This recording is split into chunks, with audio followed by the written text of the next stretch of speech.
Buenos días. En la presente vamos a abordar los resultados del módulo 4 del Diplomado en Investigaciones de Campo en Ciencias Sociales de la Universidad de Colima. En este caso nos enfocaremos al tema de investigación del aprovechamiento de la vivienda vacante como regulador de la expansión territorial, en el caso de estudio de la zona conurbada Colima-Villa de Álvarez. Este módulo fue impartido por el doctor Raimundo Padilla Lozoya y presenta a su servidor, el maestro en arquitectura Francisco Javier Montiel Sandoval.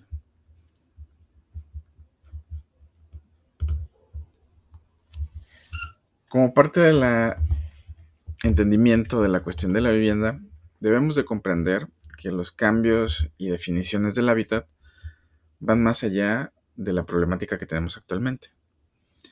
Esto a partir de los cambios sociales y los avances tecnológicos que hubo en la historia.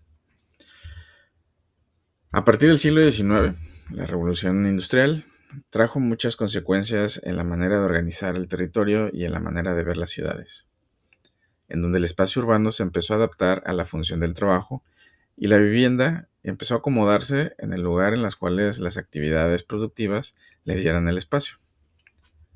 Esos efectos sociales de crecimiento, de producción, trajeron consigo los movimientos migratorios. Las personas buscaban aquellos lugares en los cuales tuvieran una mayor oportunidad de trabajo, mejor beneficios y sobre todo el estar cercano a sus actividades productivas. Romero y Navarro nos dice que existe una controversia del cambio de paradigma de la ocupación del territorio, dado que en 1940 se tenía el registro de que el 65% de la población radicaba en zonas rurales, que esto cambió para la década de los 70, en el cual ya el 59% de la población ya residía en centros urbanos.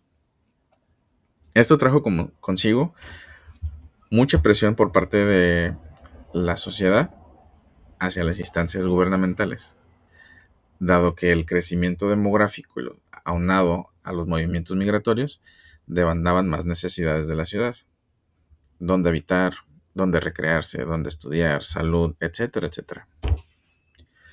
Ante esto, el Estado quedó debilitado, dando paso a que terceros se encargaran de la atención a estas problemáticas, dejando de ser promotor directo de vivienda y únicamente asumir un puesto de función reguladora, lo que dio paso a un proceso de finalización de la vivienda. Las instituciones inmobiliarias surgieron como un ente de acaparación de toda la producción habitacional y ellos controlaban el mercado.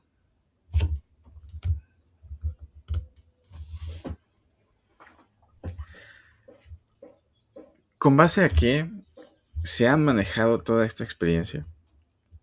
El crecimiento poblacional, las dinámicas migratorias, las demandas de servicios y el derecho al hábitat han sido la batuta de las cuales se han tomado las decisiones para formular y estructurar las políticas públicas relacionadas a la vivienda. Según datos del INEGI, solamente de los movimientos migratorios sumaban más de 6 millones de mexicanos en estos tipos de situación. La producción habitacional a nivel nacional del 2020 al 2024 rebasó las 710,000 unidades habitacionales, de las cuales el 73% se dotó en un sistema unifamiliar. ¿Qué quiere decir esto? Un crecimiento horizontal de las ciudades. Esta historia es repetitiva, es constante y ha sido parte de cómo se ha manejado el crecimiento de las ciudades y cómo se ha tomado el crecimiento poblacional o en sí la demografía como punto de partida para establecer los procesos de organización del territorio.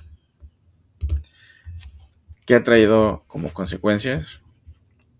Que autores como Exterra, Maicote Sánchez, Bautista y Nicolai nos indican la gran problemática que ha traído esta manera de ver la producción de vivienda en serie, la sobreproducción y el radicar la solución del problema con la producción, que trajo consigo, pues obviamente la desocupación, el abandono, las viviendas que no se comercializan, dejando un parque habitacional que no se considera para atender estas necesidades. Actualmente la cosa no ha cambiado. La producción habitacional sigue situándose con las perspectivas demográficas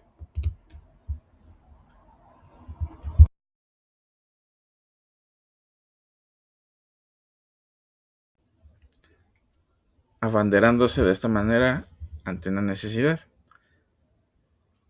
La construcción se ha evocado principalmente a atender un cierto modelo de vivienda, de los cuales los rangos de precios van desde los 687,000 pesos hasta 1,200,000. Obviamente estas características económicas atienden a un sector poblacional que lo puede pagar, ya sea mediante un crédito, ya sea mediante un préstamo de un familiar o alguna otra institución crediticia. Pero no todas las personas pueden ser sujetas o pueden sustentar un pago de estas magnitudes, lo cual ha traído consigo nuevamente el efecto de la vivienda deshabitada. Para el 2000, en la última década, del 2010 al 2020, incrementó un 23% este índice de desocupación, teniendo un parque habitacional a nivel nacional de más de 1,000,000 de viviendas. Colima y Villa de Álvarez no ha sido la excepción.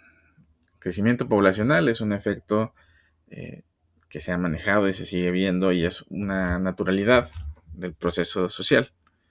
Tan solo en la zona conurbada, por su efecto de conglomeración, aumentó más de 300,000 habitantes para el 2020, los cuales requerían dotación de vivienda, los cuales requerían sistemas de ciudades y derechos al hábitat.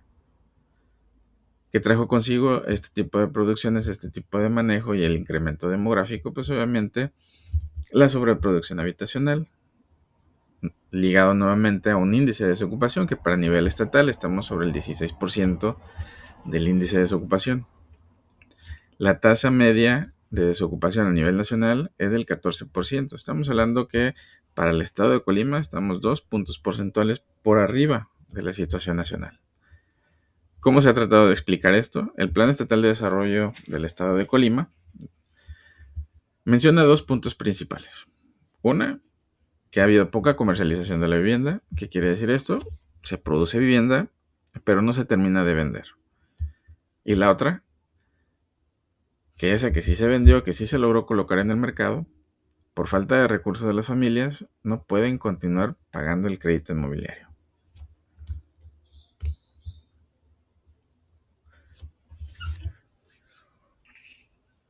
Pareciera que es un resultado evidente el mencionar, ¿saben qué? Pues dejen de construir viviendas, o ya no hay que construir viviendas y hay que ocupar la que se tiene disponible. Pero dudo mucho que este criterio no se haya pensado antes.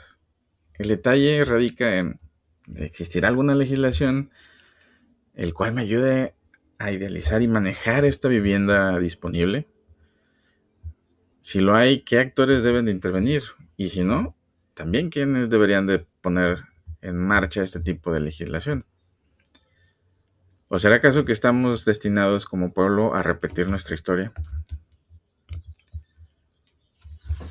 Ante eso es importante conocer la visión de actores principales, aquellos que nos den un panorama más amplio de su conocimiento, que hayan tenido contacto con la función pública. Como resultado de este módulo, la intención era acercarnos a esos actores y conocer su punto de vista a través de preguntas bien estructuradas y que nos dieran ese panorama. ¿Con qué objetivo?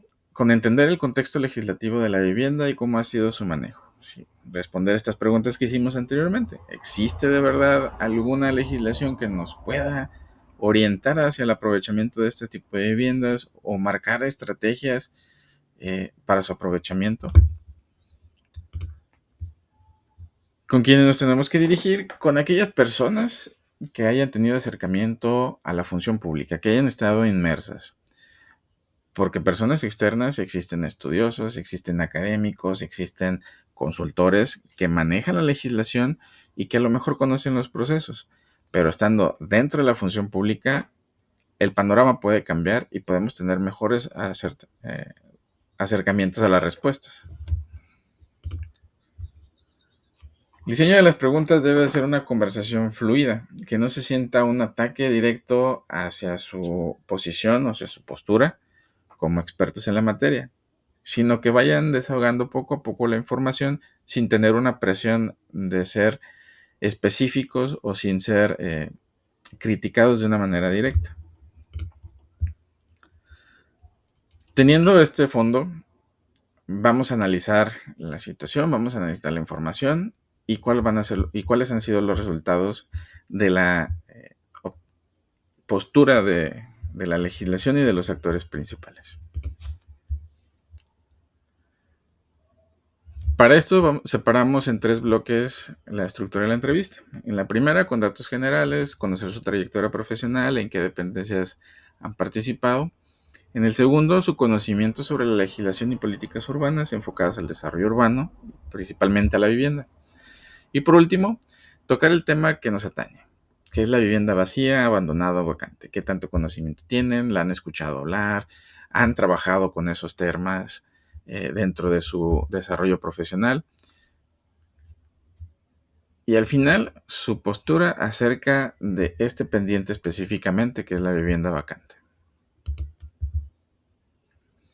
Dentro de los actores seleccionados tenemos a la arquitecta Gisela Méndez, la arquitecta Eliana Juárez y el arquitecto Marcelino Vázquez, actores de mucho reconocimiento en el estado de Colima, que han fungido dentro de la función pública en diferentes ramas y con diferentes acercamientos hacia la planeación, el desarrollo territorial y los temas de vivienda. De los 3 tuvimos un contacto ameno, los 3 estuvieron abiertos a participar, pero por cuestiones de agenda solamente tuvimos la respuesta de uno de los actores, de la cual fue muy fructífera. Debido a su bagaje de conocimiento, pudimos tener un acercamiento a la realidad del manejo de la legislación. ¿Cómo ha sido esto? Sí se tiene el panorama completo de la legislación. La vivienda vacante, la vivienda abandonada o la vivienda vacía existe como terminología. Se señala en los instrumentos de planeación y se toma en cuenta al momento de plantear estrategias, pero no se regula su aprovechamiento. Es un tema importante, el cual también da soporte a mi tema de investigación. Refuerza la necesidad de estudiar este término en función legislativa y no solamente como una estrategia o un punto de las estrategias en los análisis territoriales, debido a que también en el proceso de la actualización, en este caso de los programas municipales de ordenamiento territorial que hubo recientemente, se considera y se manejan los diagnósticos de vivienda y de necesidad de suelo, pero no se maneja la regularización de cómo aprovechar esto y cómo esto puede impactar de manera importante en los temas de control de expansión de las ciudades. De mi parte sería todo. Espero haber cumplido de manera satisfactoria lo relevante y referente a este módulo y quedo atento a cualquiera de sus comentarios.